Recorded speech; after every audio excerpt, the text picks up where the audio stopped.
Hello, this is Ron Zook, and our show this evening is Aware on the Air. Aware is the anti-war, anti-racism effort of Champaign-Urbana, and there's something that I think I need to say at this point about Aware itself. It's not affiliated with any other national or international group. We have no officers, no membership list. People just show up whenever we say we're going to have a meeting, at least a few do. And I should make it clear that nobody speaks for Aware as a whole. Certainly I don't, and I don't speak for anyone else, and no one else speaks for me. And I'm responsible only for what I say, assuming that I'm reasonably sober and not I'm not joking, whatever. But, okay, our main concerns are peace, that is anti-war, and racism, although there are other groups that cover some of that territory, and we have very favorable inclinations toward those groups. The CU, Citizens for Peace and Justice, which does a lot with the anti-racism effort. And we have warm fraternal feelings toward a number of other groups who do things that seem to be on the right track. ACLU, the American Civil Liberties Union, some churches locally who are very good on their peace witness, the Quakers, the Mennonites, the Brethren, perhaps some others, and the social justice committees of several local churches. And I encourage you, if you're interested at all in their activities, to find out more about them and perhaps become active in them. So the extent of our activity is primarily here doing this weekly program. And on the first Saturday of every month, we have a 2-hour demonstration, 2 to 4 p.m. In downtown Champaign, and people are welcome to join us in that, to use one of our signs or to bring one of your own. And then we have frequently a session Saturday morning at the Farmers Market and the Middle Market in Lincoln Square in downtown Urbana, where we offer a number of pamphlets, printed items, buttons, bumper stickers, and so on. And we sell those at cost, or if you really need one and don't want to pay for it, we'll give you some things as well. So that's where we are. Don't assume that any one person speaks for Aware. I'm sometimes asked if I agree with everything that's said here by other people, and well, sometimes I do and sometimes I don't, although there are broad areas, I think, of agreement concerning what we have to say about war and peace and about racism and opposing racism. Tonight, my theme, I guess, would be slouching toward war in Iran and Ukraine, and I'll have a bit more to say about that, I think. The USA, according to one calculation done 4 or 5 years ago, has been at war for 222 of the 239 years at the time since 1776, or about 73% of the years since the founding of the nation. And to me, that's not a good record. It indicates that something is deeply wrong somewhere. But I'll find out what my colleagues here think about that. Karen Aaron was with me, and we have the two Karens tonight, Karen Evans-Levy. Karen Aaron, what do you have to say? About us slouching towards war? Yeah, right. Well, I don't know how slouching we really are. I was just reading something this morning. I wasn't able to absorb it very much because it was like 10 minutes before I came here. And it said to basically watch out for the stands, because as the war in the Ukraine takes place, I mean, I know they're under a ceasefire now, but we know that there's fighting still going on, and that it's very likely to continue because certain interest wanted to continue, and that's the same interest as our government, who wants to send weapons to the Ukraine, much more serious weapons than what they have been providing, along with advisors. And I point out that advisors, gee, isn't that how we started the Vietnam War? Which we started out with a trickle of advisors till we came upon, like, we had something like 500,000 people there. So one has to be very careful. You're right. It's slouching, I guess, would be a good term. Well, that's actually from the famous poem, where the rough beast comes around slouching toward Bethlehem and so on. Ah, okay, okay. See, I didn't know that. But at any rate, and there was talk about how this war in the Ukraine will overflow, and that the goals of the U.S., the West, is to eventually have, we want Kyrgyzstan, we want Kazakhstan, Turkmenistan.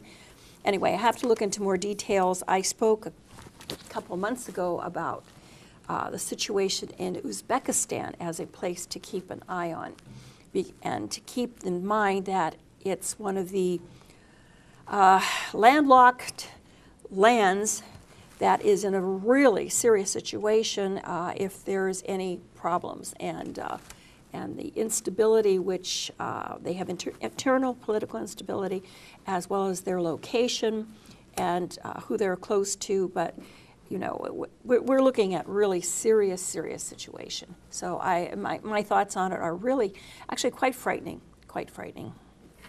Yeah, one of the remarkable things to me is you look at a map and you see just how big some of these countries are in comparison to the ones we talk about most often. Yeah. But it's amazing. Well, a lot of them are very rough. They're mountainous, and there may not be enormous numbers of people there. But still, they occupy a major part of the globe, and all sorts of things may be going on there. But well, isn't the Ukraine? Doesn't the Ukraine itself have a lot of farmland? Oh, yes. Yes. It's kind of the breadbasket, In the from my western part, understanding. right. Yeah, in that area. So what I didn't realize until a few years ago was how industrialized the eastern part is. That is the part that's close to Russia. Yeah. And they have many factories there, including a locomotive factory, which I didn't imagine. But again, the western part is a lot of grain fields and wheat and many other things. But yeah, Ukraine is quite diversified, as a matter of fact. And some have pointed out that there's a kind of cultural divide that runs down the middle of the country, which has contributed, some say, to this current conflict. The Russian-speaking and largely pro-Russian east, the industrialized part, and the primarily agricultural, and western part, the part that looks toward Europe, and according to the official line, is inclined toward joining NATO, which the Soviet Union, or its successor now, Russia, does not like. It's part of their military doctrine recently that their biggest enemy is NATO, and they're very sensitive about having a hostile power on their border. Gee. They won't allow it any more than the USA will allow having a hostile power based 90 miles away in Cuba. We almost went to atomic war over that. Right. And we can imagine what it would be like for China to establish a base in Baja California, right around Tijuana. And would there be any resistance to that? So the current fashion among our geopolitical theorists is to say that spheres of influence is the old think. We don't do that anymore, except in the Western Hemisphere, where we have to maintain that South and Central America are in the American sphere of influence, meaning the USA. So it's interesting bit of hypocrisy and double standard. Yeah. Karen. With regard to the Ukraine, there are a lot of other NATO countries, or countries that go in with the United States on their plans for the rest of the world. So how come the other countries are not stopping us? I mean, they want to expand NATO too. What's in it for them, I guess? And I know why the United States wants to dominate the world, but what about the other countries? Do they just want to help dominate the world? Well, yeah, they're the sidekicks, the little brothers in this Yeah. effort. And in many countries, the pattern is that the dominant class, the political class, the top 20%, can be bought off by the USA. Sure. And the remaining 80% we don't care about because we have enough crowd control and anti-personnel weapons and so on to take care of them. So it's a very insidious process. Great segue. But there it is. I would like to talk about a recent incident here.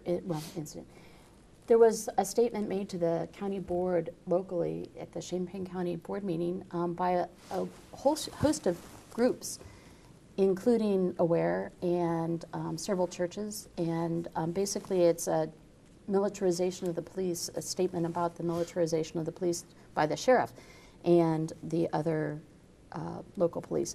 Anyway, the statement basically has several recommendations.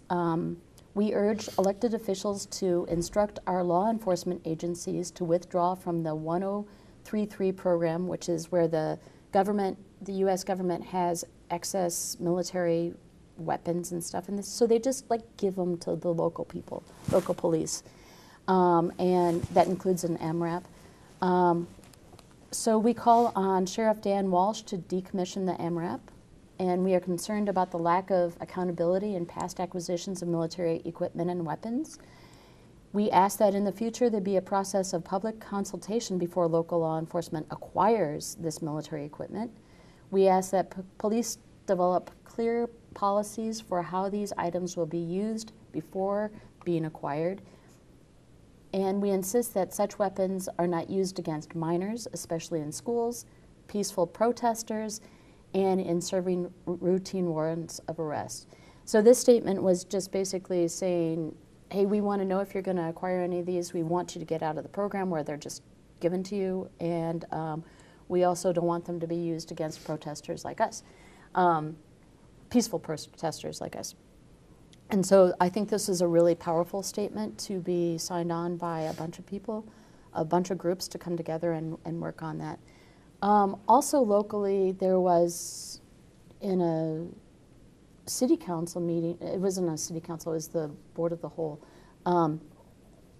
or it's a group of, yeah, it's not the whole city council. Anyway, it was slightly adjusted yesterday, but this is the basic comments that were made by it. Oh, wow, I just lost it. Never mind. Anyway, you should watch the city council meeting on UPTV.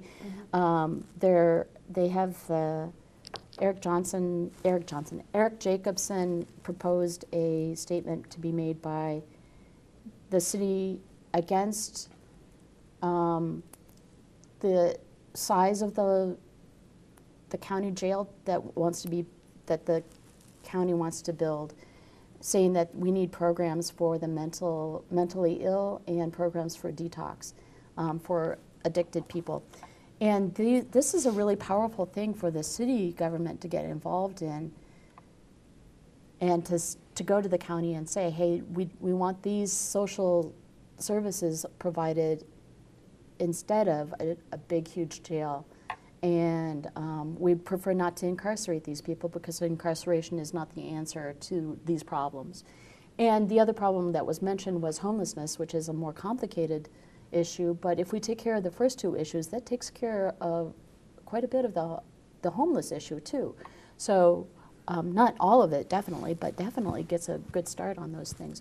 So this is a really powerful statement that the city is saying that the county should be taking into consideration. I want to mention that Carl Estabrook is not able to be here today, and so I brought in honor of him, a candle, and the front of it has a picture of Noam Chomsky on it, and then the back says, "Secular Saint Noam Chomsky, patron saint of semantics, seismology, and the speaking truth to power. His saint's day is December 7th. And then it starts off with, glory to you, Saint Gnome. Anyway, I thought that that was very appropriate for Carl Estabrook's absence, and I will give it to him when he returns. And so That's wonderful. Yes. Our saints and heroes. Right. Yeah. Any comments on Yes. local things Yeah. or other stuff? Well, I have one comment to make, and that is, now I've forgotten whether it's in our Constitution or our Bill of Rights, and I know it only in Latin, and right now I can't remember it, but basically it's there that we cannot have any military presence on our streets of America. So, unlike in other nations, I mean, recently I've been looking at Thailand, and you see the military presence on college campuses because of the student unrest. It's really frightening, and I've seen that. I've been there when they had it. That's something that is, to me, quite unique and beautiful about our nation. However, it is insidious what we're doing instead by militarizing our police departments. So I think that is a very, very serious issue, and I think that all localities need to really take a very careful look at that. And then on the idea of having, I mean, they talk about overcrowding jails. Well, yes, they're overcrowded because we're putting people there that don't belong there. That's exactly so right. you're looking at solutions to the overcrowding, which better meet the needs of individuals. So I highly support that. Yeah. Well, it's become one of the great scandals of American life in our time, the enormous number of people in prison who shouldn't be there because of homelessness, mental health problems, or many would say non-violent crimes. Right. Or victimless crimes. Yeah, yeah. There's no victim. I mean, what? Yeah. And we have more people in prison in this country, both absolutely and as a percentage of the population, Right. than any other country in the world. It's just Right. become absolutely absurd. But the popular stock response to anything that someone doesn't like is, let's pass a law against it and start jailing those people and put them in jail, throw away the key, and that's how we'll deal with this. And that's absurd. But the crimes that we also prosecute are the small crimes versus the people who did huge things to the Right, economy. right, yeah. We're not, or the corporations that are, polluting the environment on a regular basis. There's nobody to incarcerate. So there are laws that they just stomp all over and keep going, and so we tend to also incarcerate minorities in particular, and as if being black was a crime in itself, or being Latino, or even looking like you might be an immigrant from another country is a crime in itself. Or just being poor. And poverty. Yes. Poverty. And a lot of there are people in the jail. The jail is until they are taken to court and found guilty or innocent. A lot of the people can't get out of the jail on by paying their way out because they have no money. Yeah. Right. So they can't be out on, so they lose their jobs while they're in there. They lose their family while they're in there because, their girlfriend breaks up with them, or Their children are taken away from them. that's right, because Yeah. they're incarcerated. They can't care for their children. They can't, They can't pay their rent if they, that's I mean, right. it's So it pretty awful. ruins their life. Even if they are eventually found innocent, their life is they're completely ruined. So then the recidivism rate of those people who stay long term in a jail is really high. They end up back in there because their life was ruined while they were there. So I read, It's maybe I 50%. misread it. It was so startling that in the Champaign jail, the average person in there had been in that jail 11 times. yeah, Oh my God. I wouldn't doubt it. So these are the frequent flyers, they're called, in the And again, it's prison because business. we don't have a place for mental illness. Yeah. A business. I can imagine a business calling and saying, "Hey, we've got someone that is kind of acting really weird and scaring people. Could you please send the police to come take them away. And where are they going to take them? Well, they're going to incarcerate them. They're not going to, because there's no place, the community elements is not a place that you can take someone for addiction right now because they're so backed up.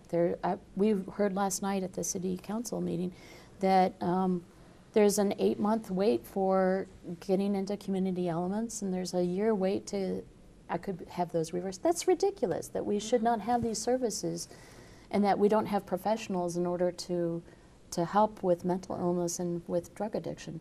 And those are the jobs that we should be providing, and encourage people to go to school for those things and then employ those people rather than employing people to be guards at jails and prisons.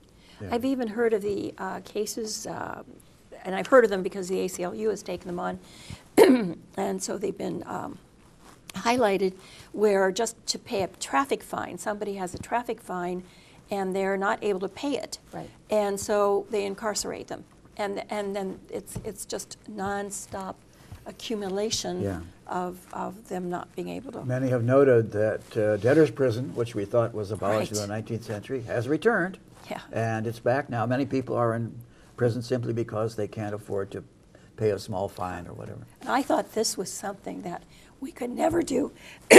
This is the ugly thing that's happening now in America. One of the ugly things, but it really is ugly. But it's because I see it connected to the wars that we're Well, it is. conducting everywhere else. Because Yes. we see people as black and white, that was no, as good and bad, and let's just get rid of the bad ones by killing them or by incarcerating them, and keep the good ones, as if there was a difference between those two, because really nobody is completely bad and nobody is completely good.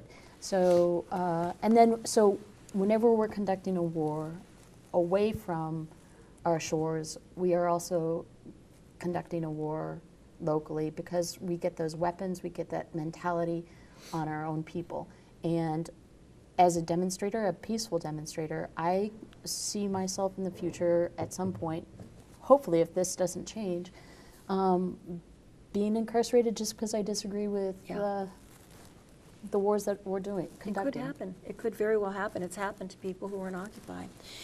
Ron, you would be more familiar with this than I am, but evidently, was it back in Athens, in ancient Greece, Athens, they actually, when they had high unemployment, one of the things to do was to create a mass military and send all the young men to have them be conscripted and then send them far away, where they really couldn't create any dissidents.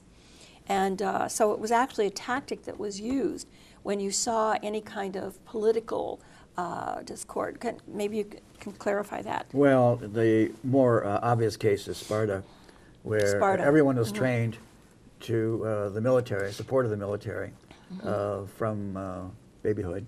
And some say that we're approaching that kind of society now. We are best known around the world now as a warrior society. And as I indicated earlier, we've been at war somewhere over 90% of the years since the founding of the nation. And why is this?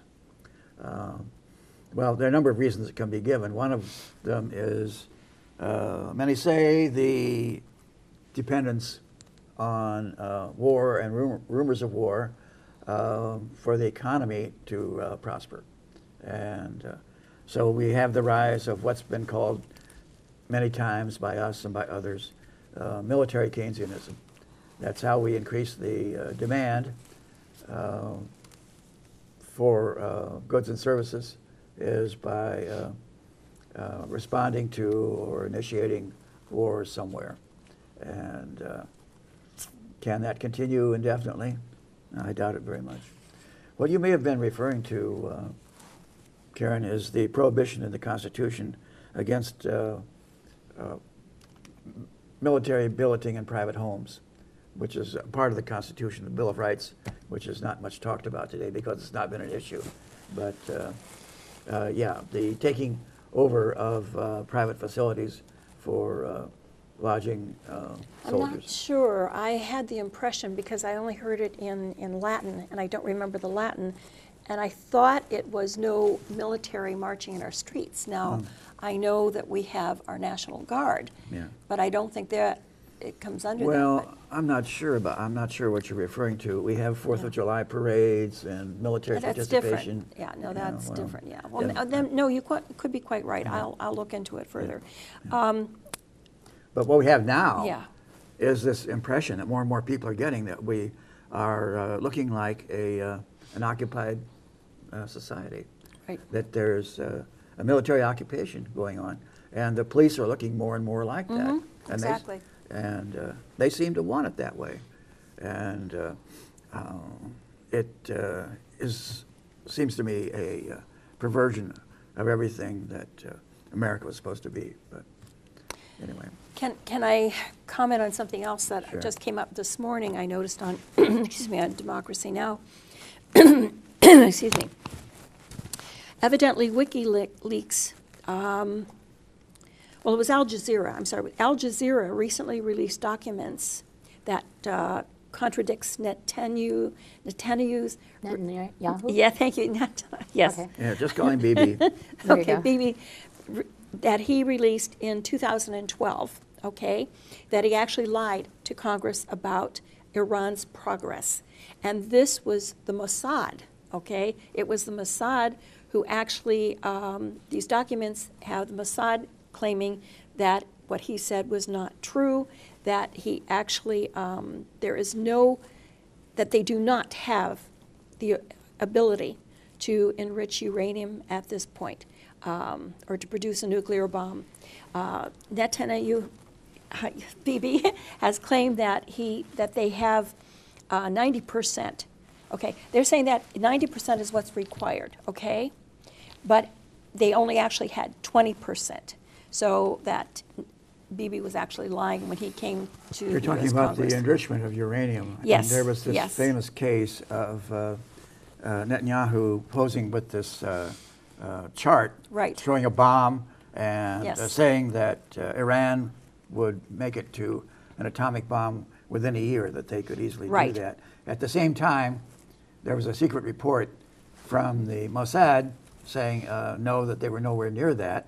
So Netanyahu was standing up lying about what the Israeli Secret Service had told him, the Mossad, that would happen or could happen with respect to atomic weapons in Iran. That's it. So Yeah. again, I think Mr. Netanyahu himself is one of the principal dangers to world peace at this moment. I agree. So yes, you clarified that. I also want to mention one other thing that's coming up. April is the month in which, hi Michael, in which it's the 50th anniversary of the Selma events, the bridge confrontation where the National Guard was used against the people that were marching. And also then the following march from Selma to Montgomery. And so there are events planned in Selma for this event, and so that's really kind of thrilling that there are so many people coming, going to Selma just for this 50th anniversary. So it's pretty cool. Anybody else have anything that? Well, This morning, online, another Palestinian has been shot dead by Israeli forces who, according to the article, quote, felt their lives were in danger. And this was during a IDF, Israeli Defense Force, raid on a Palestinian refugee camp. So this has become the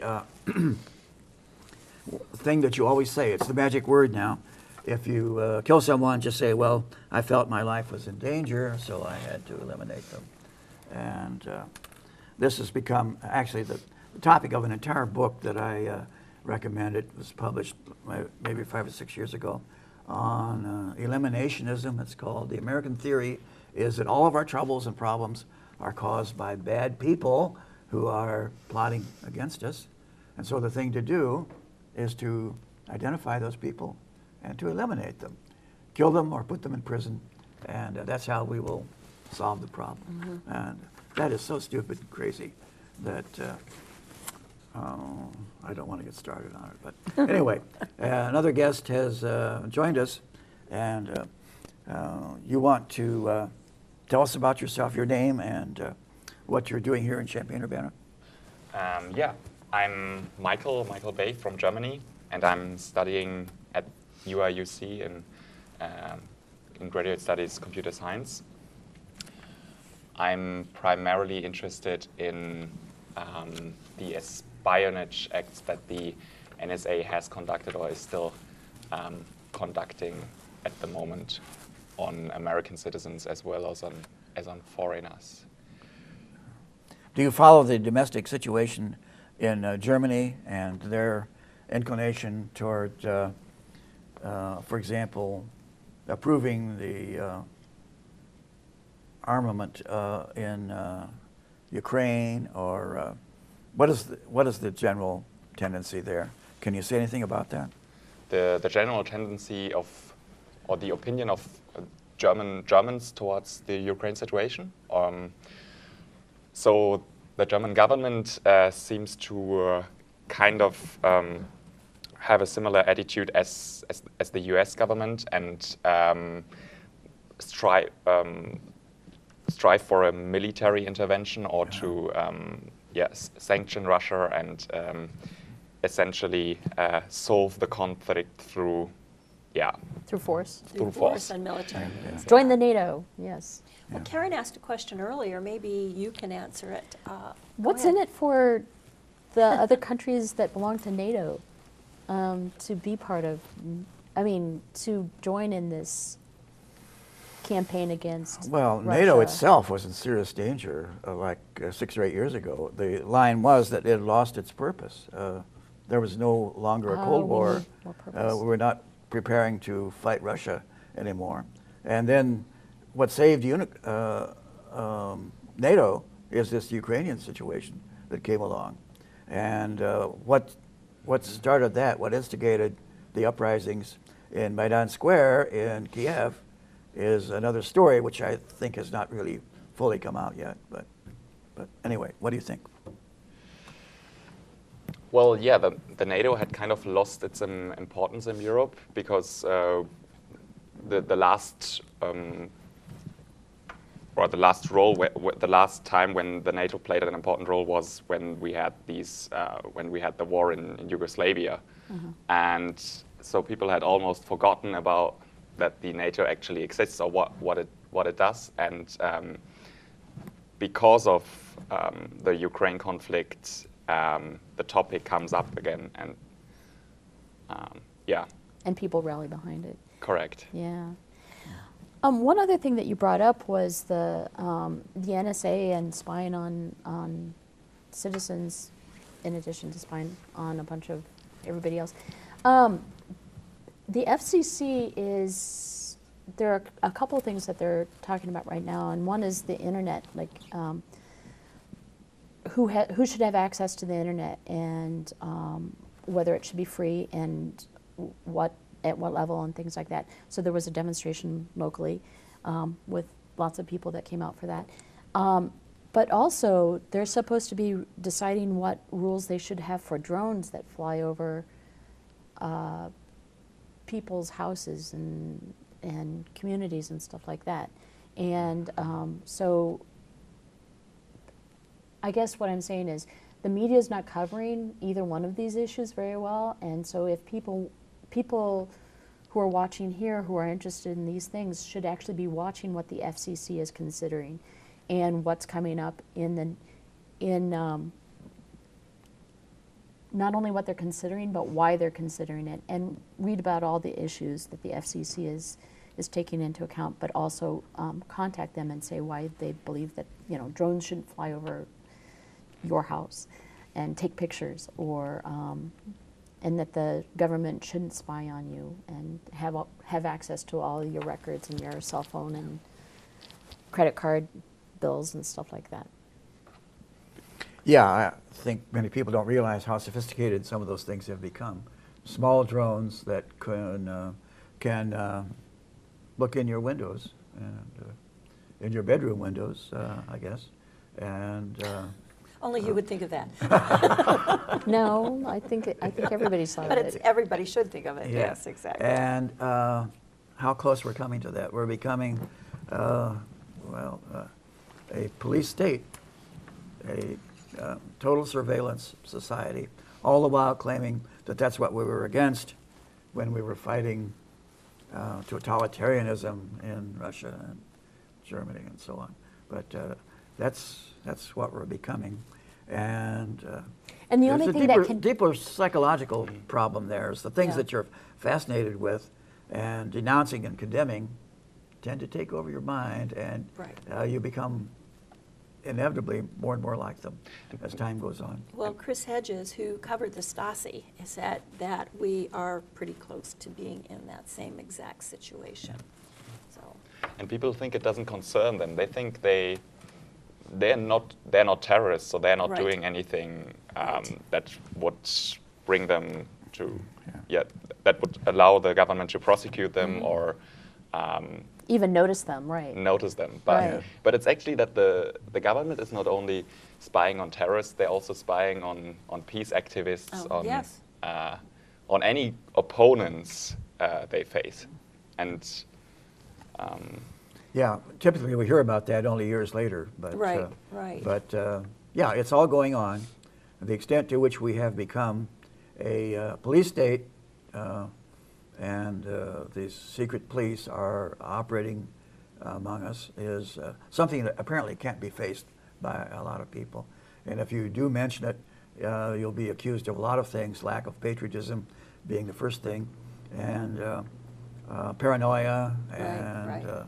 all the rest. So there are a lot of people going around making psychiatric diagnoses of other people and their supposed mental problems. And that's the way we tend to handle dissidents in this country. Whereas in other countries, of course, especially in Cuba and China and elsewhere, the dissidents are always, it seems, saints and martyrs to freedom, democracy, and human rights. So, but not here, apparently. They are misfits and malcontents. Well, they lack the technology back in the old days, and by old days I'm referring to the 30s. Yeah. But from the 30s, the 40s, the 50s, the 60s, the 70s, we knew that the government was spying on socialist, communist, any form of political activist or dissident. There is actual evidence. Anybody can acquire it through the Freedom of Information Act.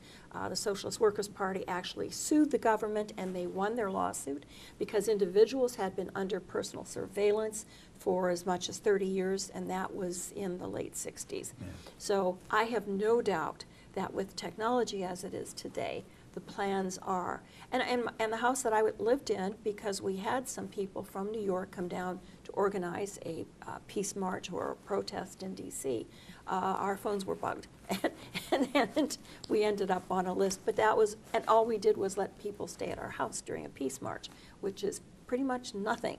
And so, yeah, we are looking at very serious consequences of what's happening.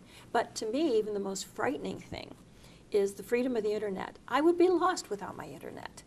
And, you know, the control of the internet. I mean, can we just imagine what can happen if many of us lose our right to freedom to use the internet and to say the things that we do, the information that we pass on?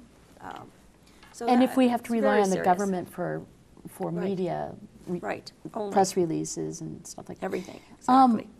I may be accused of policeism. I'm sorry, it came up in a city council meeting. Yeah, that I know, I heard policeism. about it, yeah. I do believe that we do need a police force. Mm-hmm. I would just prefer that my police force use really good shoes and walk around the community rather than use equipment, high-tech equipment, to use against the people.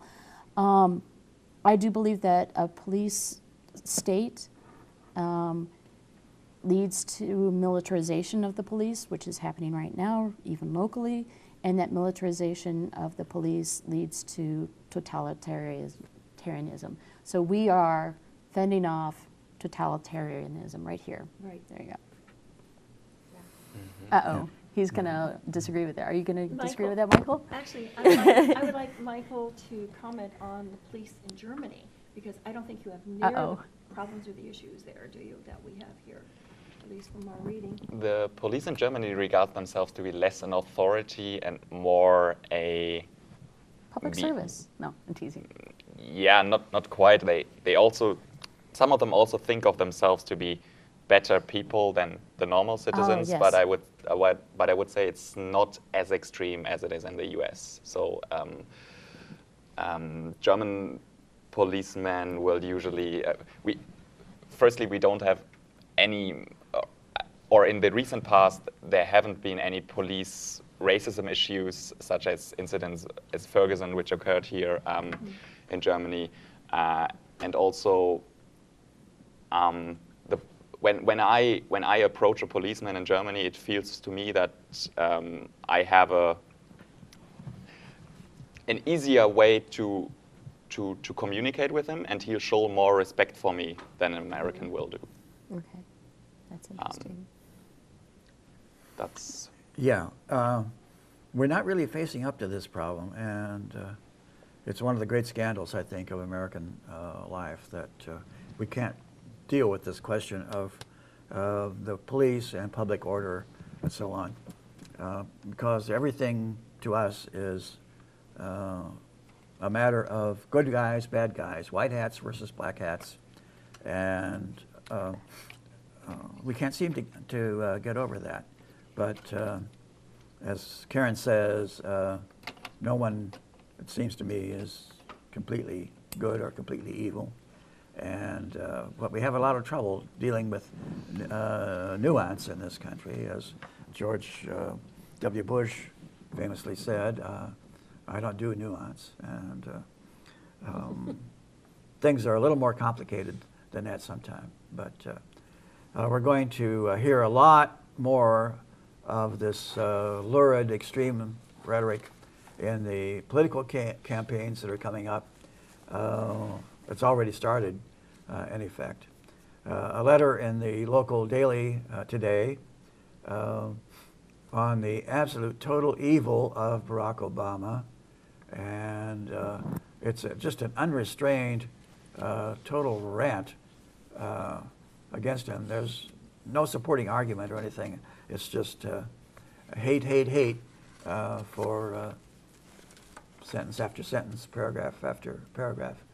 And I'm surprised that they would print something like that, although it's become very common in the local daily, the News Gazette, for them to have at least one and sometimes two or three anti-Obama pieces every day. So it's been tempting for me to write to them with the suggestion that they put all the anti-Obama stuff in a special section which can be pulled out and dropped into the recycling. It's so obsessive with them now in the cartoons and the editorial columns and letters to the editor and so on. That Are they of the Charlie Hebdo nature? Yeah. Meaning they're not dealing with policies Well, that our yeah. government is implementing overseas war policies. It has to do with the, or But, villainizing the individual, which of, the so-called character assassination. yeah. And Obama has many things to apologize for. He has been a rather weak, I think, and an ineffective president. I don't think he's been weak at all.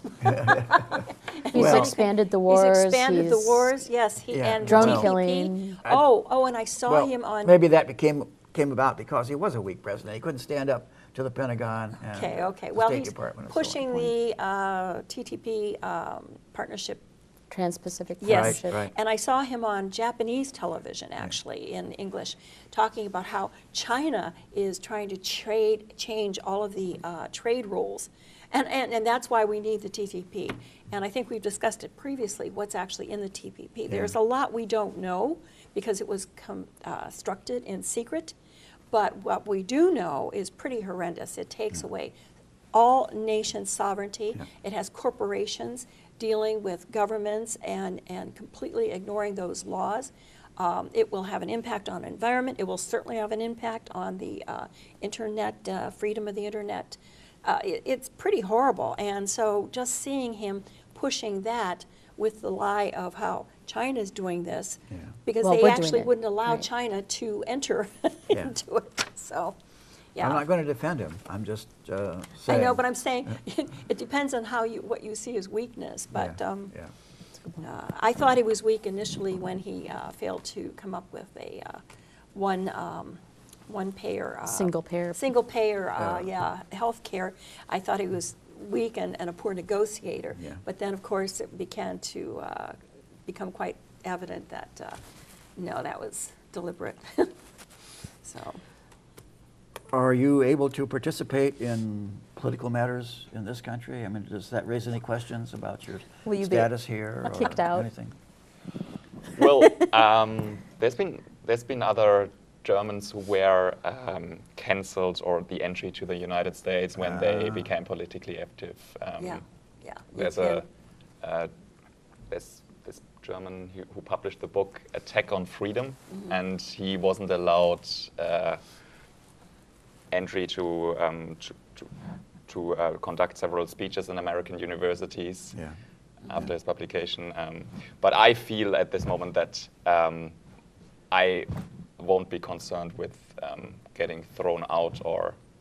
You're making the assumption they won't notice you. Is Right. that it? Yes. Well, At this point, yes, or my contribution isn't as Significant. Do you feel significant in any degree inhibited or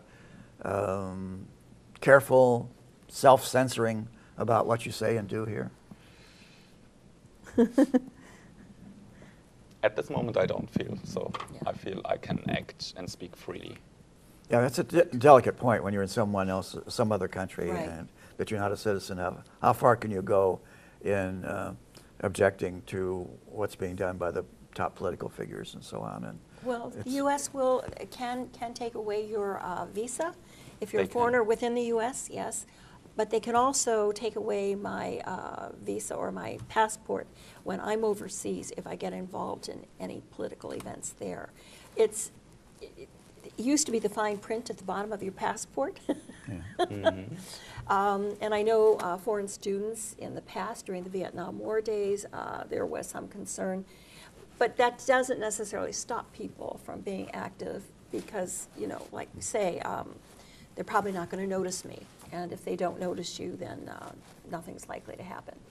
I mean, So- if they notice you and they actually throw you out, then you couldn't live your life in the way that you wanted it to. Right. And then it's not even worth probably staying in this Right. country either, because it's gotten so Ex- far that Exactly. And so most people just sort of shrug their shoulders. But I think there is something on the books. I haven't looked at my passport in many years. I remember reading it that you can't really participate. Okay, we're coming to the end of our session here. We have only about 4 or 5 minutes left. A couple of concluding notes. The USA, according to one source, has given $121 billion in aid to the State of Israel since 1945, more than any other nation. There are many people who complain about the extent of American foreign aid to other countries, and why don't they aid people here at home who are actually American citizens? But you never hear a complaint about that one. The Inspector General reports on Afghanistan, which have been going on for years. We've been getting for over a decade that the USA has been making war there, which were public as far as I know. They're not classified. They were suddenly classified quite recently. The Inspector General reports have become secret after we spent $107.5 billion there in Afghanistan. Over 10,000 American troops are still there. And the latest word from our new Secretary of Defense is that we're going to slow down the extent to which we are withdrawing troops from Afghanistan, because the situation is still bad there. And Mr. Ashton Carter is complimenting the Afghans on their military buildup and newly acquired military prowess, at the same time saying that we really can't leave anytime soon. So it's a problem. Can they fight on and defend themselves? Well, it's more and more questionable. So one thing I want to return to sometime is the extent of our political participation and how other people respond to all of the requests you get for signing petitions online and sending money and so on. But that could lead to a very long discussion. So we're winding down here. Any final thoughts? Anyone? I was going to mention something about Syriza. Now that some feel that they've capitulated to the ECB because they've extended the austerity for another 4 months. You know, they were communicating with Jean-Claude Juncker. He's the EC president. And his statement was that Spain, Portugal, and Ireland had already passed through the Vale of Tears, and that Greece should not be expected to be treated differently, especially regarding raising minimum wages. And there's fear now that Syriza is going along with that. I'm still hopeful, even though I wasn't so hopeful the last time I spoke on the program. I'm still hopeful that what Syriza is looking for right now is time, because they made their plan, they made their push, and maybe now they need more time, since unfortunately everybody turned deaf ears to their The question plight. has been, have they caved in? Right, and right. Others are saying, no, they just ask for more time. Right. Okay, we've We reached the don't end know. here. And let me say again, this is Aware on the Air, the anti-war, anti-racism effort of Champaign-Urbana.